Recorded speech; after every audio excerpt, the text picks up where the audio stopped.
జగన్మోహన్ రెడ్డి గారు ముఖ్యమంత్రిగా ఉన్నటువంటి కాలంలోనే వారికి కోర్టు ఆదేశాల మీద, గ్రీన్ ట్రిబ్యునల్ ఆదేశాల మేరకు వారి ప్రభుత్వంలోనే దాన్ని నిలిపివేయబడితే మా మీద బురద జల్లేటువంటి ప్రయత్నం అధ్యక్ష. 5 సంవత్సరాల పాటు రాయలసీమలో ఏ ఒక్క కాలువలో కనీసం గంప మన్ను తీసినటువంటి పాపాన పోలేదు అధ్యక్ష.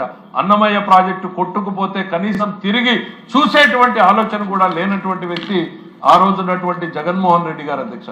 వారు ఈరోజు రాయలసీమ గురించి మాట్లాడుతూ, రాయలసీమ ప్రాజెక్టుల గురించి మాట్లాడుతూ, రాయలసీమ పేరుతో మళ్ళీ సభలు సమావేశాలు పెడుతున్నారు అధ్యక్ష. చరిత్రని ఈ సందర్భంగా గుర్తు చేయాలనుకుంటున్నాం అధ్యక్ష. రాయలసీమలో పెత్తందారులు అందరూ కూడా, మీరు గత 30-40 సంవత్సరాల చరిత్రను చూస్తే పెత్తందారులు రాజకీయ ముసుగులో వచ్చి వారు ప్రతిసారి తమకు అధికారం కావాలనుకున్నప్పుడల్లా రాయలసీమ పేరుతోటే ఉద్యమాలు చేశారు. రాయలసీమ ఉద్యమాల పేరుతో అధికారాన్ని సంపాదించుకుని తమ సంపదని పెంచుకున్నారు తప్ప రాయలసీమ ప్రజల సంపదని పెంచేటువంటి ప్రయత్నం చేయలేదు అధ్యక్ష.